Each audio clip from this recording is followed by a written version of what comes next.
The average person has 5 different social media accounts and spends nearly 2 hours a day checking those. As of 2017, 1 billion people have Facebook.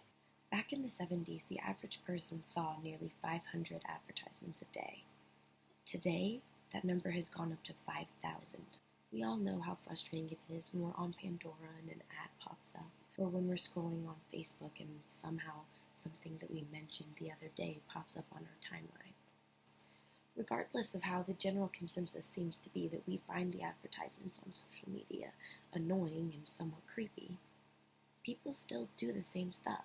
In order to help me better understand the pros and cons of social media, I've decided to sit down with 2 people that are on the opposite side of the spectrum and ask them a couple of questions about their social media use and the impact they think advertising has. And I am a fairly light social media user.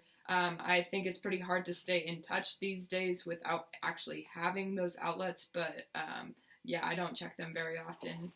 My problems with social media are, first and foremost, I guess, the way it has taken away from interpersonal relationships, interaction. That's problematic when people are more engaged with a technological device rather than the people around them. I do think it's important to at least have some sort of media literacy, a greater commitment to understanding the impacts of media. Primary forms of social media that I use are Instagram, Twitter, Snapchat, and Facebook, and unlike your typical accounts, all of my accounts are business accounts, so I use them for promotional reasons that either help me build my network towards talking to other creatives or talking to someone who can connect me with other creatives.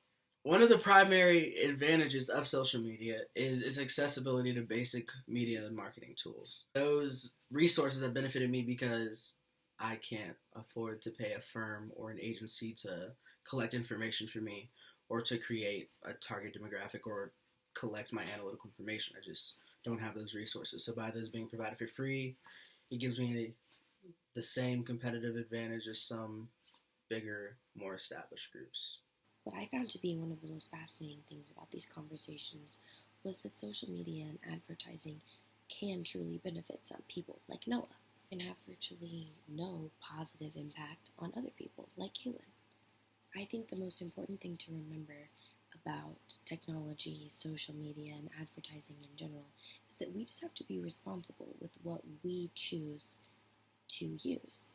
And by being conscious consumers, we are able to change the way things like social media and advertisement work.